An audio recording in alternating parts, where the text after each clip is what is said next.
Well, good morning. Happy Monday. Monday. It's Tuesday. Uh, can you believe we're already into September? September 3rd, 2024.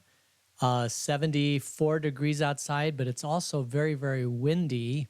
It's a slight breeze, or actually, it's a bigger than a slight breeze outside. So it's really, really nice. Today was the first day I felt like, man, it's getting to be fall. So today is a fall day. And if the wind keeps up, it'll be a fall day all day. Of course, it's a head fake because in the afternoon, it'll get really, really hot again. And it'll stay hot in the afternoons until we get into October. And let's see, I have a fly swatter. You're probably wondering, what's that about? I had a fly in here yesterday. I couldn't find it. I don't know what happened to it. But it's gone, so I didn't need my fly swatter. Let's see, what else? Hope you had a great weekend. Crazy weekend at the Hook household. So my father was in the hospital. They thought he had a stroke. He didn't have a stroke. He had some cancer in his brain, and apparently it's a fast-spreading cancer in his brain. Went up there to see him, and he's pretty much unresponsive. So he's in hospice, and he's at home, and he's surrounded by those he loves, and those that love him, a lot of people.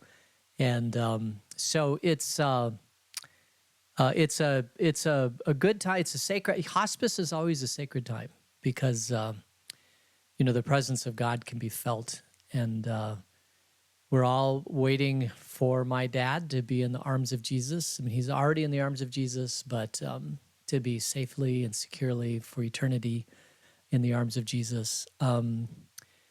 Yeah, it was just absolutely amazing how quickly one can go from, having conversations to not having conversations. And so it's a little bit disappointing, I guess I could say. But on the other hand, my dad and I have no regrets. We had breakfast together all the time until he started going into his cancer treatments, and then it became less frequent. But we talked on the phone all the time, and we had a great relationship. We still have a great relationship. I will miss him terribly. I'll always love to chat with him about all the different things that are happening at church. He's always been very proud of the work that we did. We did a lot of things together. We built a cabin together. We did a lot of engineering and surveying together because he was a civil engineer just like me. And when I was in seminary, I did we teamed up on some civil engineering stuff that was very beneficial. And that was a lot of fun. And he was highly, highly proud of the work that Christ Lutheran Vale had done, purchasing land, bringing in all the utilities, building buildings. He felt a lot of pride about that. And he always kept telling me that nobody else could do it but you. And I'm like, well, Dad, there are a lot of people that build churches. It's not just me. But he was always very, very proud of me. So I'm very grateful for that. He built a church himself. I don't know if you know that, but he was a deacon.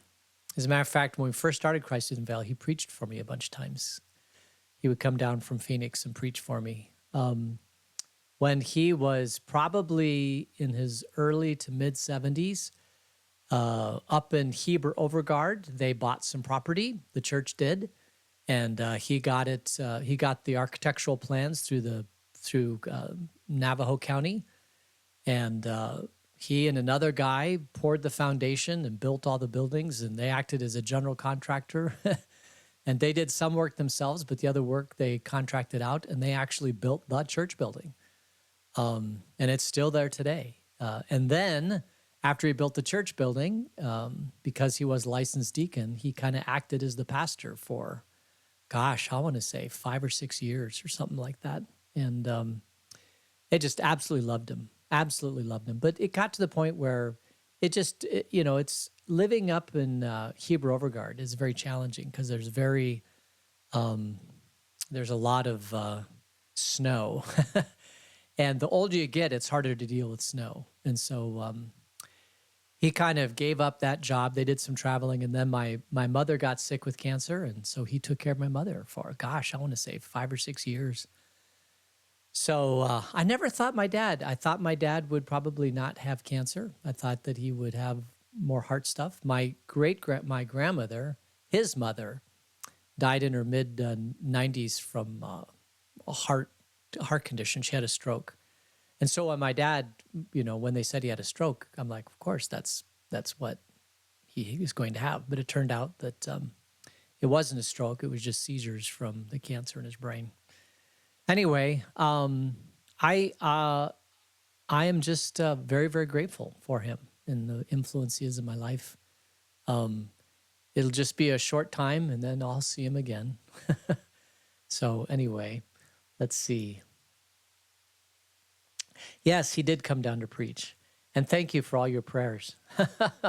I really do appreciate it. Yeah, he was a good preacher. He was a different preacher than me. I heard him preach a bunch of times, and I was very proud of him. He worked hard on his sermons. I remember he probably worked harder on his sermons than I did. But actually, that's not true. I worked a lot hard. When I first started out, it was days working on a sermon. All right. So yeah, thank you for keeping my family in your prayers. The one thing you find out when they start, enter cancer treatment, also, they just, and particularly for my dad, he didn't really want to spend, every day in the hospital doing cancer treatments. I mean, he could extend his life by doing chemotherapy and doing all the grand stuff, but to what avail? I mean, and that was basically kind of where we were talking maybe 10 days ago. He's like, David, I don't want to be in pain, and I don't want to go through all that cancer treatment. And when my mother went through all her cancer treatments, it was a lot of pain for very little gain. And so I thought, well, yeah, we'll just spend, the moments we have together. And turns out that the moments we have together are more me talking to him than him talking to me. But I do appreciate all the prayers. I sincerely do. And this is not unexpected at all. I guess going up there and him not being able to talk was a little bit unexpected, but his desire was that it not be a long, lingering thing, and it doesn't appear like it will be. He wants to be in control of everything. He's a control freak. So I shouldn't say control. He likes to get things done. His personality was definitely, let's get things done. So I think when he's decided to go, it's like, let's get this done. So he's in a happy spot. All right. Let's go into our I guess a couple other things. I'm anticipating that I will be able to do this podcast this week. If by chance you get here and it's 6:35 or 6:40, understand that there was just something that came up that I was not able to deal with. But other than that, I'm really not planning to spend the nights in Phoenix. I enjoy driving alone in solitude. It's my prayer time. I enjoy walking in the morning. That's my prayer time. So for me, that's a bit healing. So I would rather have some time alone praying than spend the night in Phoenix. So I will be going back and forth quite a bit. But the plan is to be here in the morning and to preach on Sunday mornings. But you just never know. You don't know how life may happen. So if I'm not here, maybe Jennifer will get on the Facebook page and just, or I'll get on I don't really know how to do it with my phone, but somebody will get on the Facebook page and just let everybody know. All right. So let's get into our study. We're in 2 Kings chapter 5, and we're talking about this guy. His name is Naaman, and he is the commander of the armies for the king of Aram. So he's the commander of the king of the armies for the king of Aram, and he has leprosy. So he goes to see Elisha, and Elisha heals him from leprosy. And then he feels guilty because he's torn. He knows that the God of Israel is the true God of Israel, healed him from leprosy. But he also knows that when he goes back to Aram, that his king will probably force him to go and be in the presence and bow down to idols. And he knows that that's, he has 1 foot in the left-hand kingdom and 1 foot in the right-hand kingdom. On the left-hand kingdom, he has to obey his master. So if he goes into a temple with his master, with his king, that, he'll be in the presence and his king will be very, very offended if he doesn't bow down to the idol.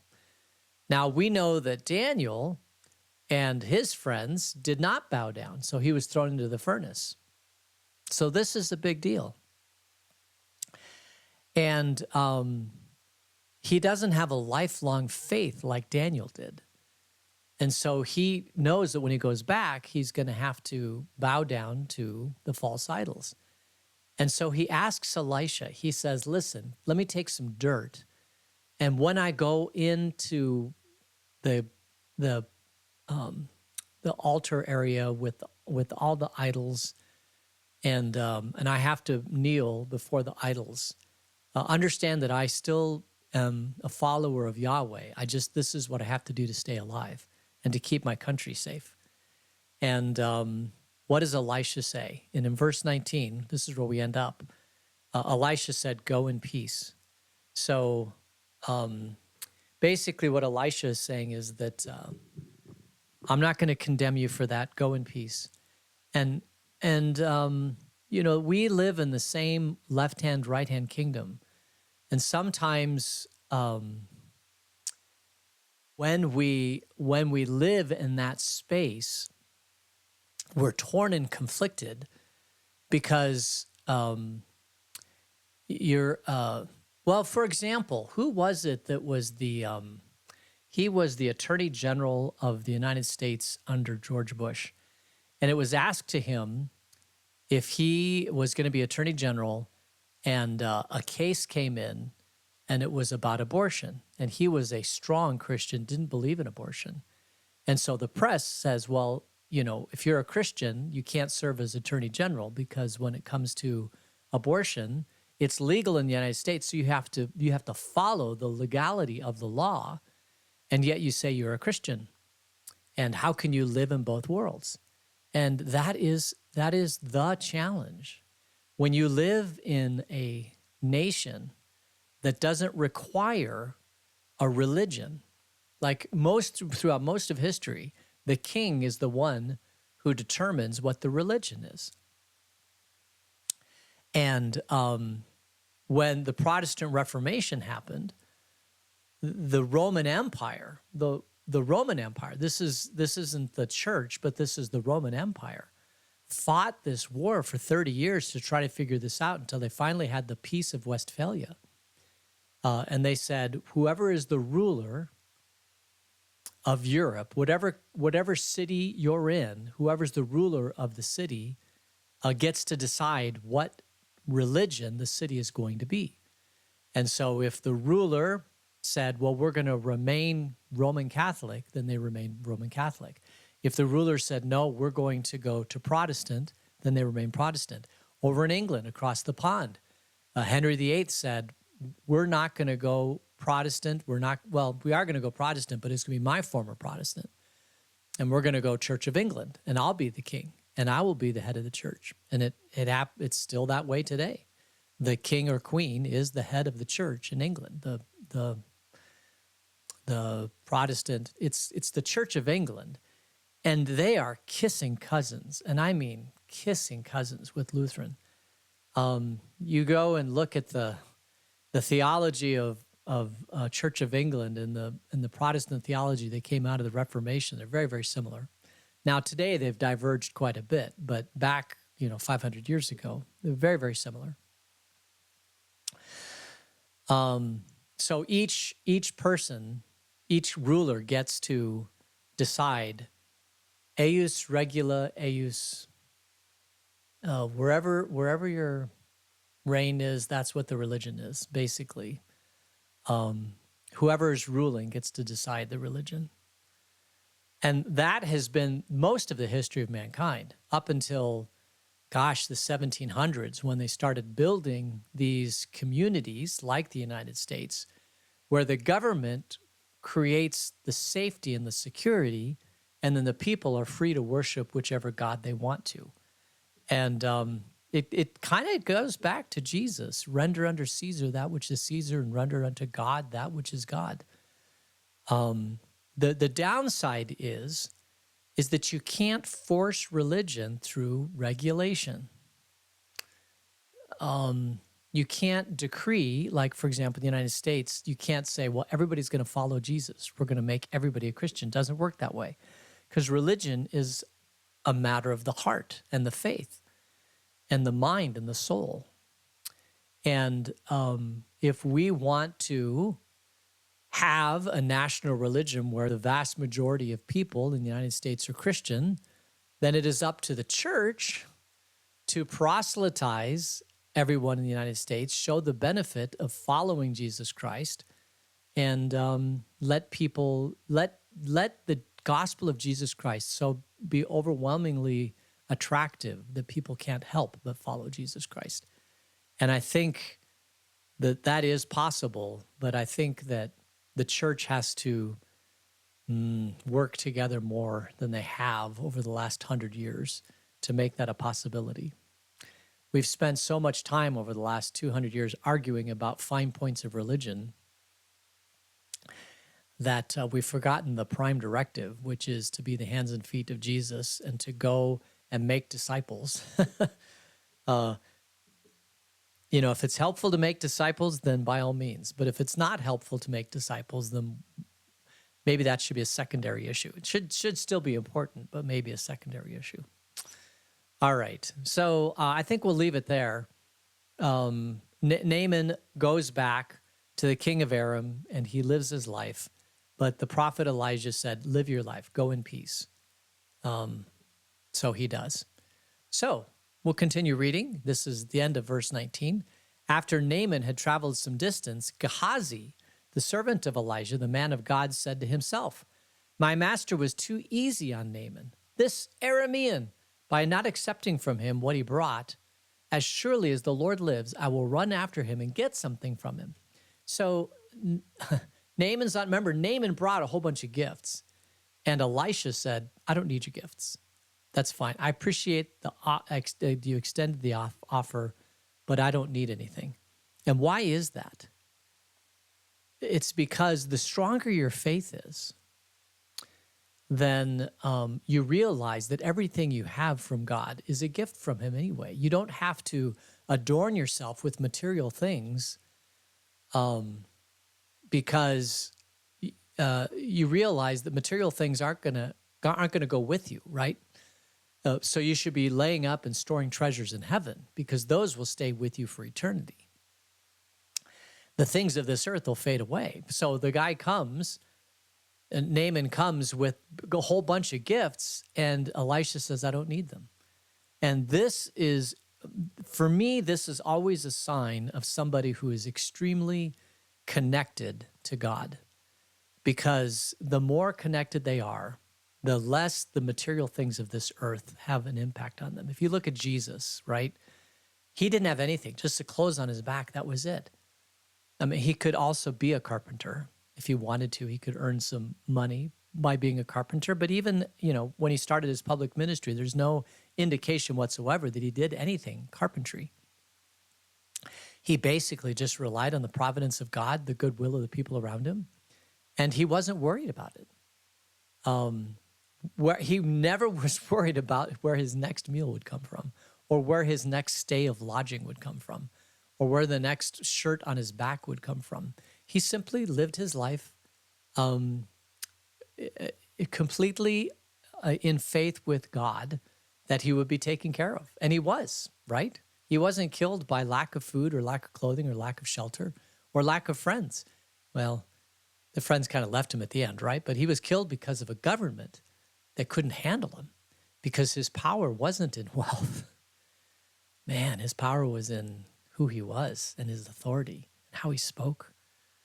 Man, what a way to live your life, to have absolutely nothing but the clothes on your back and strike fear in the Roman government. That's just absolutely amazing when you think about it. Absolutely amazing. Gehazi is not so much that. Gehazi, who's Elisha's servant, has been his servant for a while, is like, wait a minute. What do you mean you're not going to accept all these gifts? We could sure use it. We could travel by camel instead of walking by foot. We could eat a little bit better. We'd have a little bit more security when there's a drought or a famine or something in the land. Let's at least grab something from this guy and hold on to it because it's security. And so he runs after Naaman to say, wait a minute, we want that stuff. Now remember, Elisha doesn't know about this. Verse 21. So Gehazi hurried after Naaman. And when Naaman saw him running toward him, he got down from the chariot to meet him. Is everything all right? He asked. Everything is all right, Gehazi answered. My master sent me. No, your master didn't send you. You're lying through your teeth. My master sent me to say, 2 young men from the company of the prophets have just come to me from the hill country in Ephraim. Please give them a talent of silver and 2 sets of clothing. By all means, take 2 talents, said Naaman. He urged Gehazi to accept them, and then tied up the 2 talents of silver into 2 bags with 2 sets of clothing. He gave them to 2 of his servants, and they carried them ahead to Gehazi. When Gehazi came to the hill, he took the things from the servant and put them away in the house, and he sent the men away, and they left. So this is bad. This is not how you should. Well, first of all, it shows you lack faith, but it's going against Elisha's back. I mean, it's, in a sense, it's Elisha. It's doubting the faith and the power of Elisha. And so Elisha will be extremely offended when he finds out about this, if he finds out about it. Of course, he's Elisha. He's going to find out about it. Verse 25. When he went in and stood before his master, Elisha asked him, where have you been, Gehazi? Your servant didn't go anywhere, Gehazi answered. Man, you're not doing well, Gehazi. First, you go behind your master's back. You get all this stuff, and then you hide it in your house. And then when your master, who obviously knows about it, asks you about it, you say, what are you talking about? What do I always say to my kids, right? The truth will always come out. There's no way to hide from the truth. And when you die and go to God in heaven, the truth will then come out for sure. So this isn't something that you want in your past or in your history. But Elisha said to him, was not my spirit with you when the man got down from his chariot to meet you? Is this the time to take money or accept clothes or olive groves and vineyards or flocks and herds or male and female slaves? Naaman's leprosy will cling to you and to your descendants forever. Then Gehazi went from Elisha's presence, and his skin was leprous. It had become as white as snow. So it's just interesting. The faith of Naaman was greater than the faith of Gehazi. Gehazi, his faith was very, very small. He had to accept all this stuff because he couldn't just trust in Elisha and trust in God. And so he went behind Elisha's back, right? Not a good call. So basically the leprosy that came off of Naaman is now on Gehazi. And it's going to be on him and his family forever, if he has any family, right? I mean, if you've got leprosy, it's hard to have a family. But maybe he already had his kids. I don't know. Or maybe, yeah, who knows? Who knows what that's going to be? But Apparently, he is now has leprosy, and it will stay with him. It's unfortunate. It truly is unfortunate.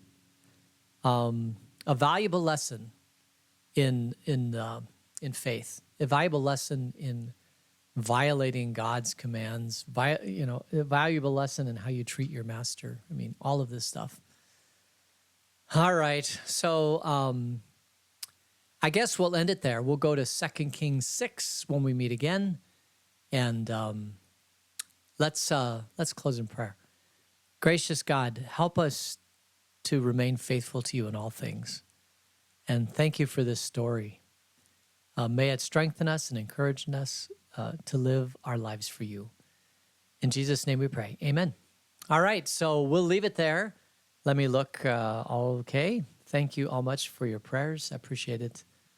And when I'm doing Bible study, it kind of takes my mind off of it. So I really, really do appreciate it. I'm going up there today, so hopefully get some spend time with my dad. All right, so may you have a blessed day. All things go well. I should be there tomorrow, but if not, I'll try to get a message to all of you. But thanks for joining me, and we will see you tomorrow. Take care. Bye.